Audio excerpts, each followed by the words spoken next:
welcome to Behind the Bearcat. This is the podcast where the Northwest Missouri State University Career Services Office chats with Northwest faculty, staff, students, alumni, and friends to hear about their career journeys, how they got to where they are, and how they became Bearcats. I'm Career Services Assistant Director Travis Klein. And I'm Hannah Christian, the Director of Career Services here at Northwest Missouri State.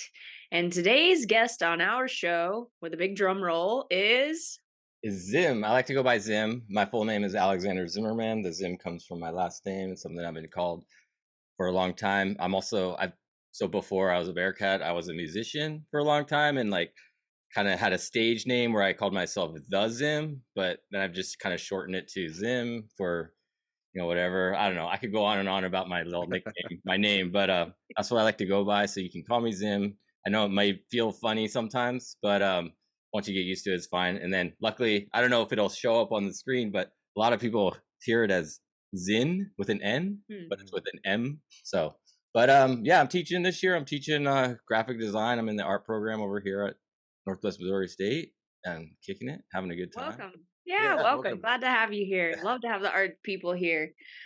So, we are very excited, and I'm prepared with my my kids call this La Crocs, but to just sit back and hear you tell your story about how you got here and what makes you Zim. I'd love to tell you. I love to talk about myself, so You're in the right place for that then. Yeah. give me an opportunity. I'll go. I'll keep rolling. But So where are you from originally? And tell us a little bit about your journey to get to Sure. teaching graphic design here. Where am I from originally? I'd say Seattle is my home. That's where I grew up. My folks are from the East Coast. I was born in New Hampshire, and I have this they're from Philadelphia. And I have this little bit of I don't know what you'd call it, attachment to Philly because of that, but I didn't really know it. My, extended family's over there. I don't know them very well, but we moved out to the Northwest when I was a kid, 3 years old, essentially.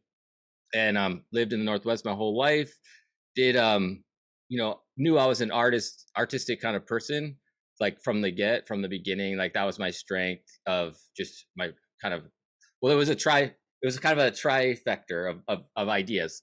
Art was something that was there from the beginning. Got praise for whatever I did artistically as a young person. My dad's a carpenter and woodworker and artist in general, and did a lot of things. So there's probably some of that kind of in the blood kind of vibe going on. My mom is an artist in her own right, but more of an educator actually. And ironically, I'm here teaching now. She's she taught middle school for a long time. She did youth ministry, which is something that I was involved with for a long time as a young person. And so she was always kind of teaching, but so that was kind of some of that. But then I also was really into sports. I'm a big sports person, and I'm dyslexic. And so something that kind of kept me cool as a kid was my just ability to play sports. It's I wasn't really good in the classroom in terms of the academics. I was kind of slower than a lot of kids. And so, but luckily I stayed cool because I could throw a football really well and run really fast and do that kind of stuff. But all the while, art was happening. And then when I was in, third grade or fourth grade, probably, I think it was third grade, I was introduced to music, and I started playing the saxophone from third grade, and I played the saxophone all the way through college. Up till my college journey was, I did a 2-year college at first, and then I went to the University of Washington for undergraduate. And at that point is where my music became the primary thing that I wanted to do in terms of education for a long time. And then when I got to the University of Washington, it wasn't quite working out. It was kind of an oil and water kind of situation, because what they wanted from a musician and what I am as a musician wasn't the same thing. And so the way the University of Washington art school and music school are situated is their front doors face each other. There's 2 buildings that face each other. And so I just walked out the music building, just walked across, went into the art school, and it was kind of meant to be. And it was kind of thinking back now, where I am now in this position, the journey that I've been on, which we'll get to with my graduate school experience. But the journey I'm on now, it was a sign that I could see looking back on it, that it was this is not over. Even though it's like I was still doing music. Music was really important to me because I started doing like rock band stuff basically just to kind of make it simple sounding, but like playing in bars and doing all that stuff. And it was still kind of my passion, and still a lot of my passion is in music. But I went to the art school and it just like was easy. It was kind of like it made sense and things happened, and did a study abroad program, and like the people I was around, like highly ambitious artists all around me. And we had these really cool stuff we did as undergraduates, which is like this one thing I still remember is we called it art drill. And it was just a student inspired group of artists that had really nothing to do other than we were all at the University of Washington. It wasn't like a school kind of sanction thing. It was just like us like putting together house shows and getting warehouses in the area and throwing art shows in it and doing things like that. So it was really cool. But then after undergrad, like life happened. I got married. I'm divorced now. Like I have kids. There's like a lot of things happened. But during that span between undergraduate and graduate school, I was really focused on music. Music was like my thing that I was trying to kind of like make happen. And so when I decided I moved, so I had kids, and my ex-wife wanted to move to San Diego, and I wanted to be with my kids. The short version of the story is I wanted to be close to my kids, so I went down with like everybody, and it kind of started to get a new life in San Diego in a way. That was in 2017, and in that journey, like I kind of have this thing where I some for whatever reason, I always had this thing about you don't want to go to graduate school in the same city you went to undergrad in, kind of. I had this kind of just to kind of somebody maybe planted that seed in me. And so while I was in Seattle area, I just kind of was like always hesitant to go that road. But then I actually started to, before I moved, I was gonna do like therapy. I thought I was gonna get into, and try to do that. I kind of started to interview the local schools and figure out what I would do there. But then that kind of move happened, and it kind of like shifted kind of what was happening. I ended up in San Diego, and what I started doing in there right away was rideshare driving. I just like tried to make rideshare a thing. So I've spent like I don't know. I spent like 2.5 years like hardcore ride sharing driving, which is a whole nother story. I'll just leave it at that. But there, we could spend a whole hour just on that whole topic. But while I had a passenger in my car, and they were going to graduate school, and it's kind of like started this memory, this thought, this kind of like idea. I was like, oh, that idea I had of not going to graduate school in my city that I went to undergraduate in is now provided to me. And I would rather have done it in visual art anyway versus like therapy. So I was like, well, let me look at the schools around here.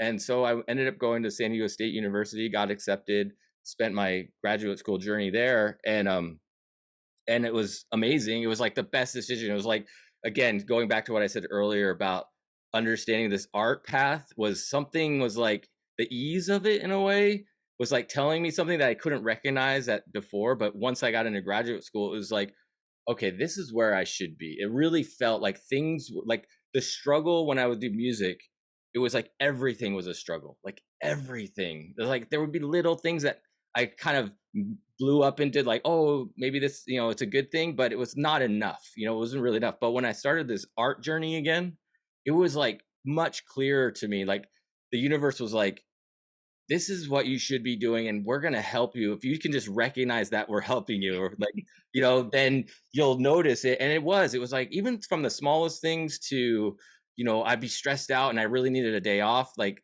I'd get a message, like all my classes were canceled that day. I was like, I didn't do anything. And it was like, okay, great. And then big things to like the pandemic happening. And I was in graduate school through the pandemic, which was a blessing because I had financial aid. I did it all on student loans and all that kind of stuff, but it wasn't like I didn't have to worry about what a lot of people had to worry about through the pandemic with their jobs and different things. I was just in school during it. And so it's like there was lots, and I could just probably list like 20 things in that spectrum of little things to big things that just kind of made it make a lot of sense being on that art journey again and doing it. And then kind of when I got to the tail end, or in that process of starting to teach in graduate school, that was one of my main goals when I was there, was to teach. I wanted to teach drawing. Is a really passion of mine, is to teach like kind of foundation drawing and that kind of thing.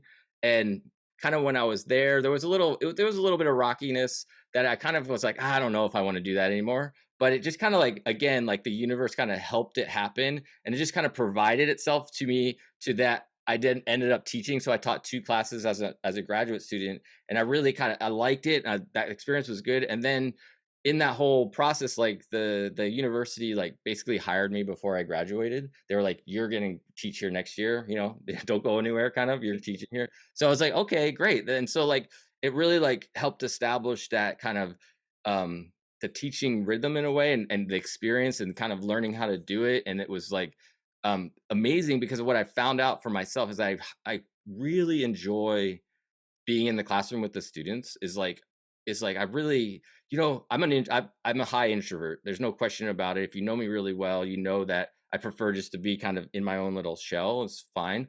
But you wouldn't know that when you see me in the classroom or when you see me in situations. Even now you probably don't think that because I'm very like I've already been talking for how long has it been, like 5 minutes. I mean, We it's love just it. like It's perfect. yeah. So it's like I've learned over the years how to access that extroverted part of me faster. But it's like I do get a lot of, and then they say, like that kind of saying, they say like introverts get their energy from being alone and extroverts get their energy from other people, right? And there is that piece where I get a lot of energy from my students when I'm in the classroom, and I'm like, I'm just happy to be there. And it's like it's always I don't know, it's a good thing. So recognizing that, and recognizing that what makes it also kind of nice for me is like knowing, like, so I have this saying that I say, like, everybody has a knack, I call it, like their thing that they can do without like thinking about. It's just like what they can do. And art's always been that thing for me. Like I can just do art just like without even really, it's just like easy. It's like just what it, a saying that, I mean, this is kind of, I don't know, a little bit, I don't know what's the word I'm like, or not pompous, but kind of I don't know, but I say it like I'm like Mozart with art, because how Mozart could like write a symphony in his head, right? Well, I could do that same kind of thing. I can really clearly visualize what it is that I'm going to create in my head before I create it. Like it just kind of just happens in a lot of ways. Of course, it changes, and we can go into that. That's a longer conversation as well. But it really feels like that kind of way for me. And so having that confidence of going like, I know this and I enjoy the students.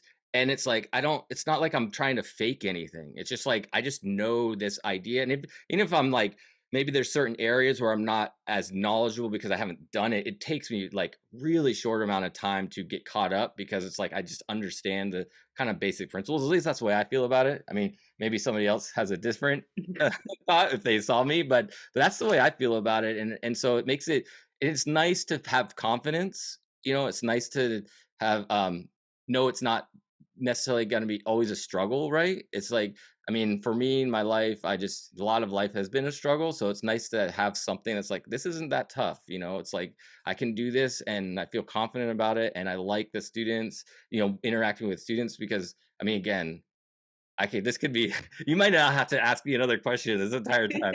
I'm, I'm like a talker for sure.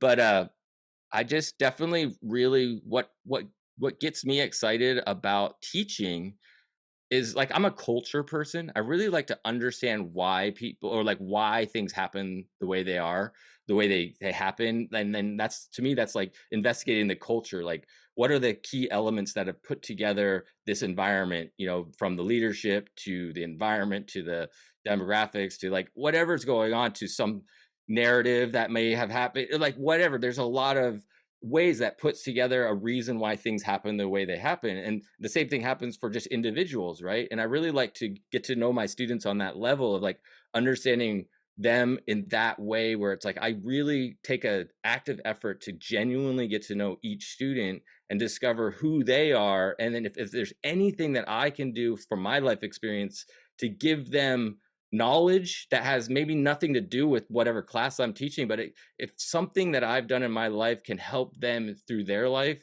that's like I've won at that point, regardless if it's about whatever class I'm teaching. It's just like they're struggling with something. Like I said, I'm a son of divorced parents. I've been through a divorce. I'm dyslexic. I've done different jobs. I've lived in a few different places. I have kids. I mean, there's just I feel like and I'm interested in a lot of different things. I do like my art, I do my music, I do podcasts of my own, I do YouTube stuff. I like know what's going on with a lot of different things. So it's like I feel like I potentially offer a lot if I can show that I have that to offer. And that's kind of how that's what my goals are in a lot of ways with being in the classroom.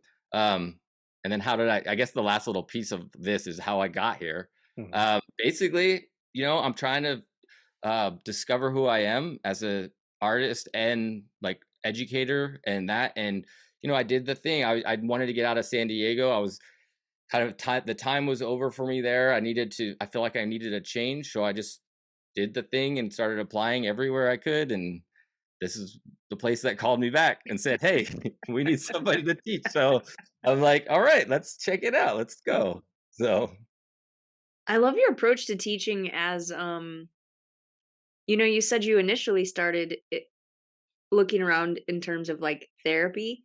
But yeah, I think that educational approach of trying to understand where students are coming from and trying to really dovetail into their experience is also kind of a very therapeutic way of approaching teaching. And I think that in art classes, that's a useful and helpful approach because you're not standing in front lecturing, you're making work and you're critiquing work and you're talking about process and different things. And so I never put those 2 things together right there until you said that. yeah. So I agree that if we look at just the art lens of like the therapy idea and the art idea, it's like for me, if you want to be a good artist, you're investigating kind of that culture again, that idea. Why is the world the way it is? And that's a kind of a therapy thing as well. And so it's like there's a lot of crossover with concepts of like you can Yeah. talk about the same ideas, you can have those deep conversations about similar ideas that you can with therapy, that you can with art. Of course, you want to there's like a lot of people there is art therapy, which is something I'm actually not interested in at all. Right. Ironically, I'm not that's not what I'm interested in, but and then there's also that you want to be careful that your art isn't 100% therapy. You want to reflect on that ideas that are similar, but you don't want it to just to be therapy. And I think there's an interesting conversation around there that I actually don't have full thought process around yet, but I know there's a place there that you just kind of want to be careful of in a way. Hmm, that's And then interesting. as as a instructor, and I try to make sure that it's clear as well that I'm not a therapist, and I never try to be a therapist, but I am a human being with human experiences. And I think like knowing that my students, I think I really try to treat my students, it's an active goal that I believe they're all adults at this point. And and it's like treat them like adults, treat them like human beings. And if you're willing to have a vulnerable conversation and know your role, like my role is not a therapist, my role is a teacher and human being. So when it gets to a point, I can go like, okay, now you need help with somebody else, can I help you find that person? I'm not going to try to give you that therapy advice, or whatever, but I will be a support for you if you need a first entryway into something that you're confused about and you don't know what to do. I'm happy to be that kind of conduit to help find the right person. But We feel that. We do a lot of similar in regards to, like, having a work process that's sort of tangential to that. It's the same for us, right? I mean, I had, like, 3 people in my office yesterday sobbing, like and it's so it weirdly feels like I am not a therapist, I do not give therapeutic advice, but lots of my work is, like, therapy adjacent, right? yeah. So I None of get mine that. is, thank God. So Travis Travis avoids. I don't want sobbing people in my office. So I'm Um, interested. yeah, You go ahead. mentioned you teach graphic design, and I think out of all of our art majors, that's the one that's probably the most corporate because if you're a sculpture major, a painting major, you're making art for yourself and because you want to do it. But if you're graphic design, you have a client, and this is what they need. They give you the parameters. You meet that. So was that an adjustment for you going from art for art's sake to teaching students how to do client work, or is that something that you had experience with before you were here? I do client work of my own, mainly in video editing is kind of where I've gravitated my client work from. So I can share that relationship from that space. It may not be like I would never agree to make somebody a logo, basically, Mhm. but I will do other things. But so it wasn't a big adjustment.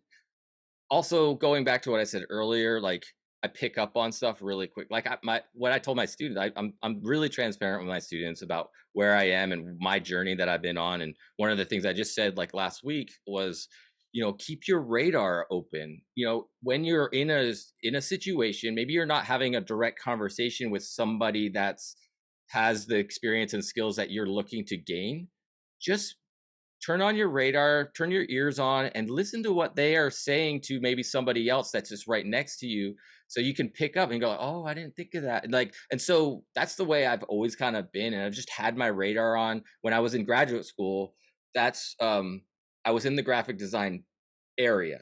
That was kind of my main faculty member that was kind of in charge of me was in the graphic design. So a lot of I helped in classrooms that were graphic design. My studio for a while was right next to the graphic design studios. So basically, just being in the environment was a helped kind of just amplify that knowledge base for me of graphic design, picking up on what other people were talking about, understanding, just kind of like it just was like filling in. I was just like a vessel, just filling in with all this information, and at the same time, like all the while, I've always had this kind of entrepreneurial way about me. So I've always had to do like my own postering and graphics and just whatever, like doing the music thing. I've always been a graphic designer just without the schooling at that time. And so I've had all this experience with the tools and with ideas and doing things. And then so once I got the more like academic version of it, I was able to easily just kind of go like, oh, it kind of just clicked into place because I'd already practiced a lot of it. So it's just like a collection of all that. So I don't know how well I'm answering your question, but what I wanted to say about it though too is for me, I really emphasize that the students don't lose sight of their creativeness, of the reason why hopefully they got into thinking they want to go graphic design in the first place. Graphic design, that because that point you brought up of like the corporate kind of idea is is kind of like a friction point with Mhm. a creative in a lot of ways, and sometimes and it's not uncommon that people choose this path because they're worried about kind of making money and those kind of things, but then they don't realize like their creative being isn't being nurtured. And so because they're just doing what other people are telling them to do, they don't realize that being a graphic designer sometimes is not very creative. It's just because there's just a bunch of rules in a lot of ways. You have your system, you establish what it is, you have everything for you. If you're a junior designer and those kind of things, all you do is do what other people tell you. You're not really you're not really being able to input your own creative thing. So I'm like constantly every week, every class, I'm like trying to find ways to remind my students to nurture their own creativity, make sure they're doing side gigs, like independent stuff, not just thinking one track, like I'm just going to work for a firm or something like that. Like whatever they need to do to make sure they're nurturing their own creativity, but then also just being aware, like I mean, unfortunately, with the way our society has been built, it's money is so important, right? We have to find a way to make money to survive. And now with what's happening and just like the income disparities of our current reality right now, and just like what's it's costing to just survive, um doing what you need to do to survive, but also making sure you don't get trapped if you can, so that when you get to the point of going like, oh, this thing wasn't quite fulfilling what I thought it was going to be, you have a little bit of an out, and you could start maybe your own thing. You could move in with some friends and kind of spread the burden of economics through different ways, so you can start looking at other ways of maybe using your schooling, using your graphic design and that kind of idea, but also being able to nurture your own personal creativity is something that I think is very important, that I want. It's like if I mean, for me, all my students would be want to be independent contractor types. Like none of them would say I want to work for another person. Like that would be my goal. I would want them all to think like independently, creatively, and also I would want them all to think like how can I use my design language to make real, like, okay, sorry, I'm about to say this, but real art. Like, Mhm. how can I use the knowledge to make art that's hopefully making the world a better place, making people think, making like, having something to say, not just can I build a website or can I, make something pretty for a corporation somewhere. It's like use that design language to kind of like make a statement, make an impact on the world. So You talked about nurturing creativity. So, what are some of the ways that you nurture your own creativity? well, it's easy in a way for me because it's like I can't not. It just like so whenever I'm taking a break from being creative in some way, I can't, I gotta take a break for this. Like something else fills like I start making I don't know, a podcast, or I make like something, I don't know, something replaces it. And I'm like, oh, I thought I was taking a break from being creative. So it's like really, I mean, for me, it's like another thing that really helps is I do a lot of diverse things. So I'm gonna like interpret this question to kind of talk a little bit about like artist block too at the same time. Like how do you avoid artist block? For me, my best answer to that has always been being diverse in what I do. Like I don't just draw, I don't just make music, I don't just make podcasts. It's like I'm always kind of circling around. So that's really helped me. Like so if I felt like I can't do something, I just move to something else and it's fine. Then the other thing too is like I feel like I've always been a late bloomer, and I'm definitely a late bloomer with this whole journey as well. In one lens that you can look at it, so I just don't feel like I can afford to not keep working on whatever it is I'm doing. I don't have the time to not be like creative or not do it. So it's like that's for whatever reason that's really fueled my ability to stay creative, and it's just like when you're younger, I suppose you don't you I mean I'm gonna be old man here and be like, you don't know, but it's like it's really hard to recognize how much time you're possibly wasting when you're young and you're just doing stuff. And it's like, not until I got had kids, that was the first time I really noticed it. It's like how how time management, how precious time is in a way, and how to do. Then I was like, okay, now that I have kids, it makes you hyper focused and ready to get working on whatever. If you have time for whatever it is you want to do, it's like you find a way to make it work, and so you do it. And so now that my kids are older and it's not as it's clicked into this rhythm for myself where it's like I feel like a couple things that help. Okay, this is actually a direct line to what your question was. Part of it too is the journey that I've been on with my kids. It hasn't been ideal. I don't get to be around them as much as I would have liked, like through the journey. They're 16 and 17 now, so not being like in their same city is not as big a deal. But because of the pandemic and because of just the divorce and just a bunch of things, not being able to be with them as much as I would have liked, like basically living in the same household.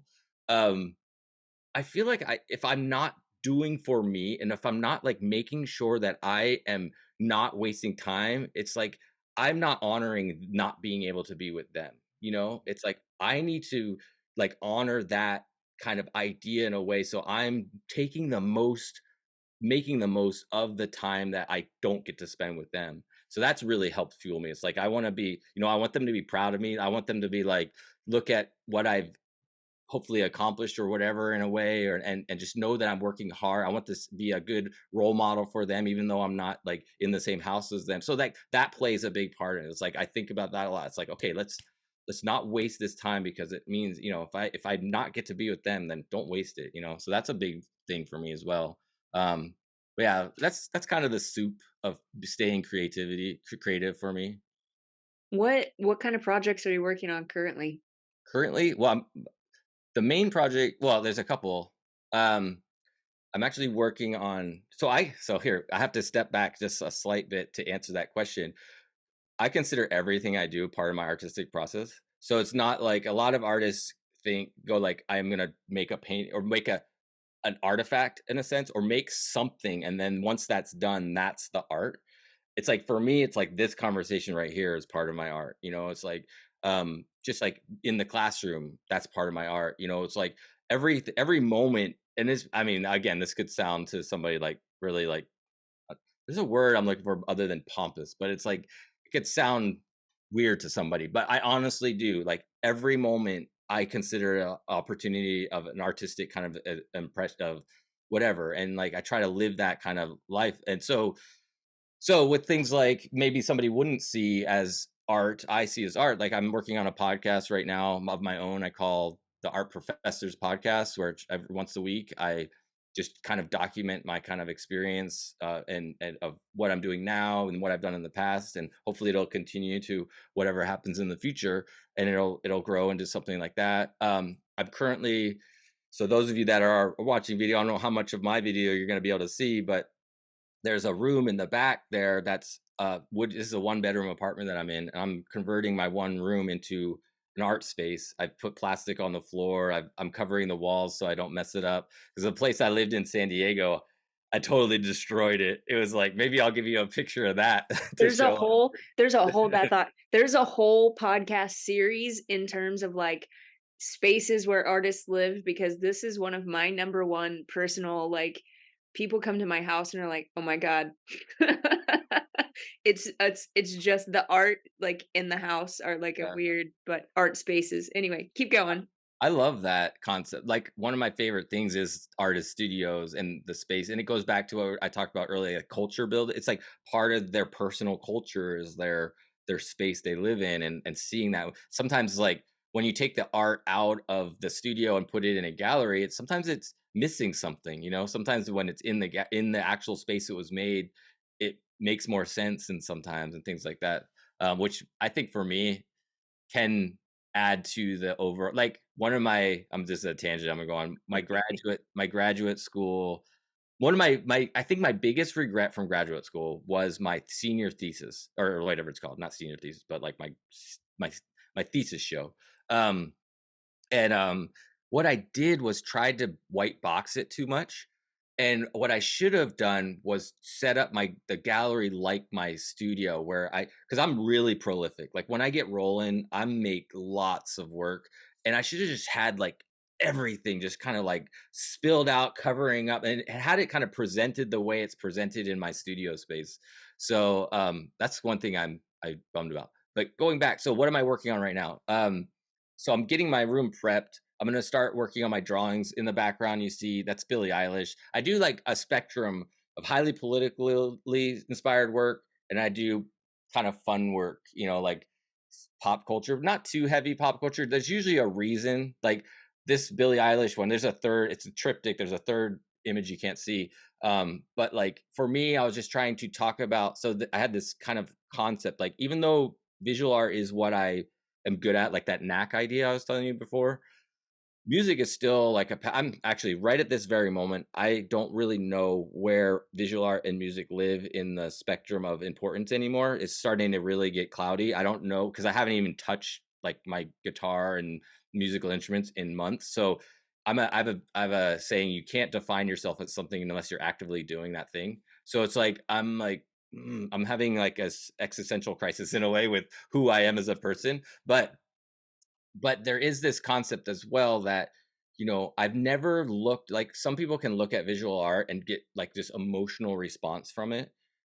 I've never looked at artwork and had it affect me the way listening to music can and does. So that's kind of that's kind of like the reason for that piece behind me was is like um it's like that saying, that's kind of the title of it, is like I've never looked at art and had it made me feel the way music does, kind of thing. Like so there's that interesting dynamic going. But so I do a spectrum of work, and right now my goal, so probably tonight or this weekend, I might actually start making work. And how I make my work, this is a good spot to maybe talk about it. I try to perform a lot of my work, pretty much 100% of my work. I try to perform it by like broadcasting and live streaming it. Sometimes it's been very specific, like I've done in gallery shows where I do a performance, like the I don't know how long it's up for, but right now in the gallery in on campus in the art building, can't remember the name of it, but a couple of Duluth. the loose gallery, some of my pieces are in there from a performance I did in summer of 2022, where I did a in gallery performance drawing 116 drawings of Ketanji Brown Jackson, the most recently appointed Supreme Court justice. And that was a really successful piece for me for a lot of reasons. And she actually has 3 of the drawings in her chambers. So like just the culmination of everything was pretty amazing. But that's an example of like, so drew all the drawings in the gallery, so in the physical space, but then also as a broadcast on live stream on my YouTube channel. And then so then I do a lot of things, and then a lot of them I'll just do in my studio, or I'll draw in my studio and broadcast maybe an hour or something. And I've done these like endurance pieces where I've done 24 hours of live streaming, and I'm drawing a piece over a 24-hour span of time. So it's like I've done a lot of live streaming and art making, and because the reason I like it, I mean, there's a lot. I'll give you the short version of that, but the reason I like it is because I can be directly involved in the conversation, which is, a lot of artists say things like they want to have their art inspire a conversation, right? But oftentimes you don't know it. If you make it and you put it in a space, you're not always there. But because I'm like sharing the process of making it, live streaming it, documenting it on a live stream that's connected to me all the time, so people can interact with the work while I'm making it and converse with me, but then they can also, like, if they find the live stream later on and make a comment, I'll see those comments. um I'll be honest, it hasn't happened a ton. When I started, the earlier versions of doing it got a lot more reaction than the newer version, the more recent versions. But I don't know why that is, but and so I still get, every once in a while, some of the early live streams I've done are still getting comments every once in a while, and I'll can interact with them. But yeah, so I'm kind of evolving that process. What I want to do now, like I'm hoping to do more in gallery live stream type things, more specific events. But I'm also gonna be just doing, like, I used to do everything was like from beginning to end done within that performance, that live stream or that performance was like I started it and finished it and it was done. But now I'm going to do more, like I just have like a time that it's like Zim's live stream from his studio, and it's not necessarily gonna, a piece isn't necessarily going to be finished. It's just going to be an opportunity to access the kind of art in real time in a way. So I'll probably, like, Friday nights or Saturday nights, just be doing that and set up my camera and just be working on pieces, because I want to, like, I think it's time for me to kind of like spend more time on pieces versus like just being, because I work really fast, and I think, which goes into going back to what you said earlier as well, with like how do you stay creative, or kind of as a piece in there. It's like I just work. I don't want to spend a long time on something. I just do a lot of stuff and do like series and do like that and work fast, and that helps me too. Like I don't have the tolerance to just, I don't know, take a month or longer on a painting or something. I just not That's just not my jam. I'm just like, let's just go. Let's just make. Let's just whatever. It's like, but yeah. Did I answer some of that question? I don't Yeah, know. yeah, I that was good. I That start was ta I start talking so much that I forget what I'm talking about. I'm like like, "What are we talking about?" But And I think that being part of the process and explaining it a little bit, the yeah. people I know that would say they don't get art, I think that's why, because they feel like, well, I don't have the knowledge of the artist and art history and the place and the time, and to be able to give it context and have it mean anything. And then other people like me, it's like, I like the way that looks, or I don't like the way that I make pretty quick judgments, and I may not have the education that I need for it. But if you can be part of the conversation around your art, then you're kind of explaining the motivations for it and kind of taking that homework out of it for people that maybe don't think that they have enough knowledge to be into art. Because that's, I definitely have met people who they like the You're idea taking of away art, their but they can't do it. excuses. You're Yes, taking away those absolutely. excuses to Yeah. not interact with it. And lowering the barrier to entry, which I think is an important thing. Yeah, and I definitely, so the I do a lot of portraits. It's kind of my main place I live with, and I try to make them, like, again, I try to stay away from too just pop culture stuff. I'll do it every once in a while, but I definitely want to draw moments. Like, I also say I do art in real time, or I do art at the speed of life, kind of where it's like I'm responding to what's going on in our society. Like, there's a lot of the pieces right now, probably making pieces, with like the the indictments from President Trump that are happening, and then the characters involved in that. A lot of what's going on. I'm really inspired by what's happening in Tennessee with Justin Jones and Justin Pearson, like that kind of moment, the gun rights kind of, and kind of like what's happening there. So I want to make work around that. And so it's like, what's happening right now, I respond to and draw portraits of them. And I think the portraits allow access to a kind of more everyday kind of person in a way. You don't have to be super, you don't have to, it's easier to understand, it's easier to access, but hopefully I present it in a way that's, you know, Fresh, a different fresh. perspective, right? Yeah. Like something you're bringing something to the conversation that Yeah. only you can bring to it, right? Yeah. Yeah, I like that. One of the things in terms of portraiture that I hadn't really thought of until I went to, I don't know where we were at, some museum.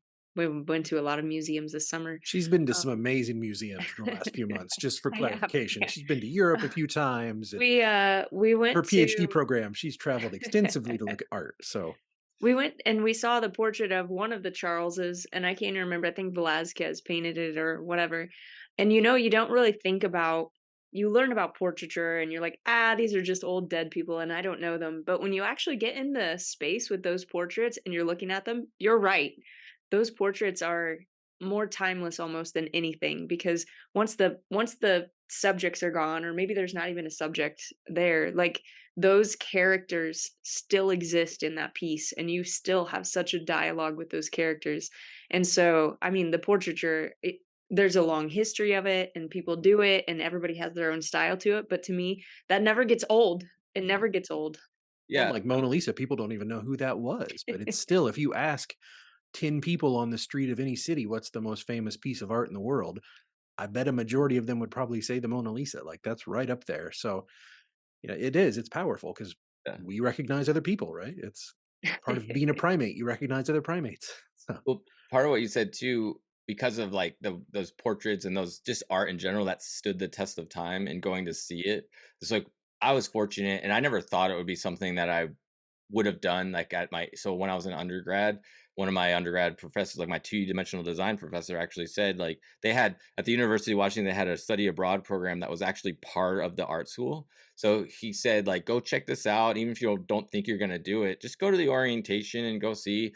And I was impressionable enough, whatever, even though I didn't think I was like, I'm never leaving Seattle. Kind of had that kind of I was a homebody kind of vibe. And going back to what I said, that introverted thing about me as well. I was like, I knew at that time I was really just like I was quiet. I would not say anything for like weeks before, and then I would start to feel comfortable, and I would like a switch would like happen, and then all of a sudden I'd be this totally different person, and people are like, "Where'd this guy come from?" Because I started to get comfortable and stuff. But I went and did it, and I just ended up in Rome, is where we went, and for 3 months, and it changed my life because I got to see the work in person, and it's like no wonder this is why it stood the test of time. No wonder this is why we talk about it all the time in our textbooks and all that stuff. So it's like, it just reminded me, having you saying that reminded me of that experience. And I try to instill that in my students. I mean, however, I always try to investigate like how the study abroad program works at wherever I am, and try to get knowledge of it so that I can tell the students you really should do this. Like figure out how to do this because it's like it's amazing. It changed my life and I'm glad I did it. And I always try to get my students to look and investigate into it as well. It Yeah. is super important. Yeah, super important. what Anything advice would you else? have for Yeah. students? Maybe, you mentioned earlier, that Yeah. a lot of times students are interested in art, but maybe, the idea of how do I turn this into a job gets in the way of that. So, is there any advice for students who maybe are in that conundrum right now? They love art and they love making art, but they don't know if they can turn that into a career, if they should do something else, maybe be an accounting major and make art on the side or whatever.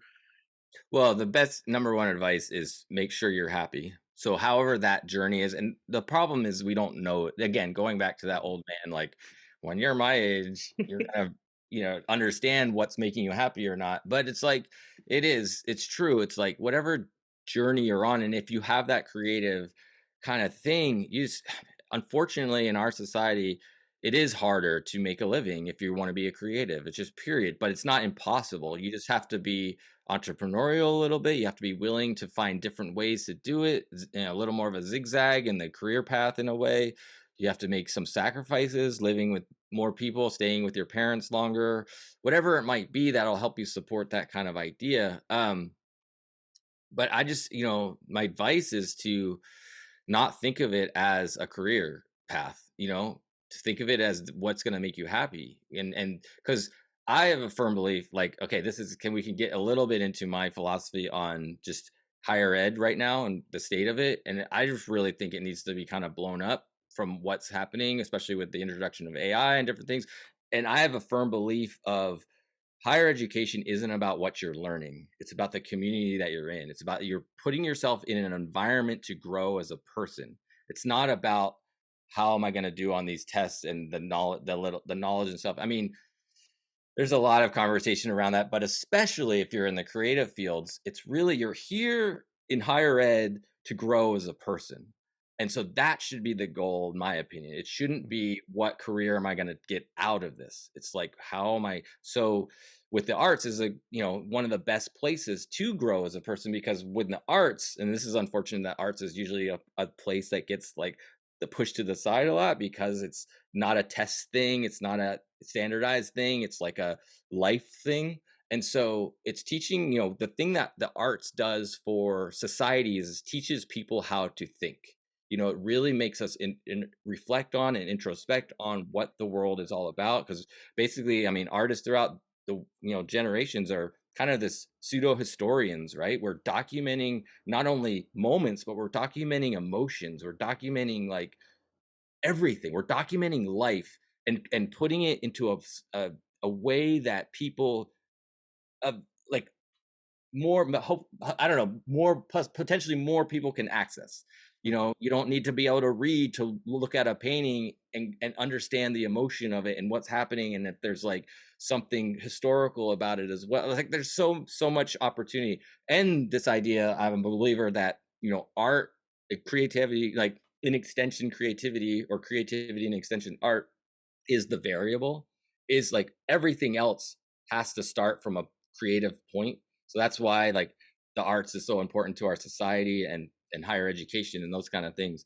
But like going back to the advice idea, I guess it's just, make sure you're happy with the choices you're making and understand that you're just going to have to like, pull up your bootstrap or whatever that saying is, like really kind of think outside the box a little bit and just know that it might be a little harder right now in our society to find that career. But if you're enjoying, like, I'd much rather, I mean, for me, speaking from experience, it's like I'd rather struggle a little bit more um, with money and figuring that out, but I'm doing things that kind of make me happy than make more money being stuck in an environment that makes me depressed. It's like at this stage of my life, it's like I do not want to be in an environment that makes me feel like I just don't have anything to offer and give back and like whatever 9 to 5 or whatever it might be. So it's like what your example that you gave, Travis, of like being an accountant and then do it on the side. It's like, yeah, but be careful. Mhm. Be careful because you could get trapped and find out you don't have time to do anything creative anymore. So it's like just I know, and it's really hard to know what's predict the future. So it's like you don't know that you don't always see the path that you're getting potentially trapped on when you're on it, until it's kind of too late and you're like, oh, now and then you have kids or whatever, and then you have a relationship, you have a mortgage, you have like whatever might be tying you to an idea that you're just unhappy, and that's no good. You want to find that happiness. I don't know. I feel like there's so much more to that, but I don't know. Advice for students after we wrap up, I'm like, oh, I should have said that too. But No, I think that's good advice though to follow what makes you happy. Follow your joy. Like don't let other stuff get in the way of you doing what you dream of doing. Like I think that's about as good of advice as anybody could give anybody. I think so. yeah, and I just want to encourage. I mean, if I could have like a soapbox and a bullhorn every time there's people thinking about going to college, like you're not going here for the the information, you're going here for the community. It's like I don't know, that's my belief. And but it means like there has to be a paradigm shift with how the whole institution thinks about it as well. And then it has to be like a value thing that we're not outside of yet either, because it's like the two things I think people, students think about when they go to college is like, what are they going to learn and how much is it going to cost? And Mhm. so those are like the two things that kind of like, but it's like, those are not as important as they are for the two first things. It's like, first we have to figure out as a society how to make this more affordable because it's just a benefit to society. To it's like we shouldn't. People shouldn't have to be in debt after their education. It's like it shouldn't take years to get out of it, even if it does. Like if it whatever, there's a system that needs to be fixed.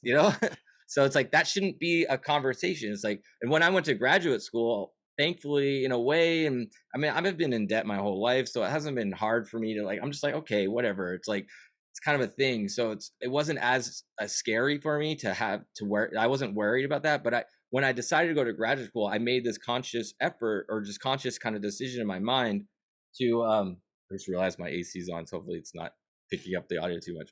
But I made this conscious effort to say I'm not going to let money be the obstacle. I'll figure the money out. How whatever that means. If it means I'm in debt for a little while, if it means getting whatever, but I'm not going to make that the lead decision in my higher education journey. My higher education journey is, do I want to do this? And what can I get out of it? How can I grow as a person and can I figure out, because that was the goal for me. It's like I was at a point in my life with graduate school anyway. Undergrad was a different story. I went to undergrad as well with, I never thought of it as a job at the other side of it. I always thought of it as experience. It's like I wanted to have the experience of going to college. And for whatever, it's like, again, that's arguable if that's a good way to think about it, but that's the way I think is a good way to think about it. And then, because you just, I mean, ask, I mean, I'm sure, I mean, this is unscientific, but you have a room full of people that didn't go to college and a room full of people that did, and what would they look like? What would you feel like would be the experience of being in that room? And it's like, I just think, being exposed to other people, learning about other ideas, it's just like you're just a more whole person. I think you have an opportunity to grow more. So that's a value that's worth the money, in a way. And so when I went to graduate school, especially, I was like at a point in my life where it's like, I need to figure out what I need to do with my life. I'm at a point, it's like, and that's part of why I was like, okay, let me take out loans or whatever to do this, because I don't want this struggle. Like I wouldn't have done it if I was trying to work and do school at the same time. It just wouldn't have worked. It was just like, and in that graduate school experience, especially, I realized, and it was a kind of a common thing, like it was too much work just to do graduate school to try to work at the same time. You really want to, I really feel like, especially as an artist in graduate school, you really want to immerse yourself in it. You really want to be there. You don't want to be distracted by, oh, I have to go to my job now. It's like your job wants to be, so you want to be going to your classes, but your job will be spending the rest of the time in your studio making the work. So it's like it fills up your time really quickly. It's like you should be an active artist. One of the things I'm trying to inspire my students right now to think more about is, what are they doing to be creative outside of assignments? It's like, are they being creative people outside of the school environment? And if they're not, they really need to change that. If this is what they want to be doing, they really need to be like thinking, how am I just a creative being, and what am I doing to nurture that creativity that has nothing to do with what I'm being told to make? It's like I'm making because that's what I want to make, and like find that thing. I had to do this, another saying, another idea I try to tell my students is like, find an excuse to make work. Like I'm not the type of artist that can just sketch in a sketchbook and just like do that. Like some artists can every day do a daily sketch and whatever, and they're kind of nurturing that kind of idea. It's like I need an outlet. I need an access, like external point, and that's why the live streaming thing has really worked for me, because I love live streaming and I like making art. So it's like, let me combine the two, and it gets me more motivated to actually make work because I'm doing the live stream. It's like, what kind of excuse can you put in there to help you just continually be creative and continually make work that you're doing for yourself? Because it's a spectrum of a lot of different kind of ways to do it. I threw a lot out there in No, that that's last great. 5 minutes, but like I forgot where I came from over all that. But yeah. So and we were talking about the school aspect of things, and yeah, I can't remember now though. Oh, that was great. Mhm. Yeah, but cool. No, Excellent. All right. Anything else, Hannah, that we didn't cover? I got nothing. I'm All gonna right. have to get my dog to the vet, All right. however. Excellent. Well, thank you so much for your time. It was a great conversation, and I'll sure. make sure that we link to some of your stuff so people can check it out in the description for both the video and audio. Yeah. So we'll definitely do that. So check out his stuff, and that'll do it for another episode of Behind the Bearcat, and we'll talk to you next time. Hey guys, we hope you enjoyed that episode. If you did, be sure to give us a thumbs up below. That helps out. Also, if you've not done so yet, be sure to subscribe and hit the notification bell so you never miss a new episode. Also, we'd love to connect with you on social media. You can find Behind the Bearcat on Twitter, Instagram, and LinkedIn. Plus, the audio podcast comes out on Fridays on all the major podcast platforms. Thanks again for watching Behind the Bearcat, and as always, we'll talk to you next time.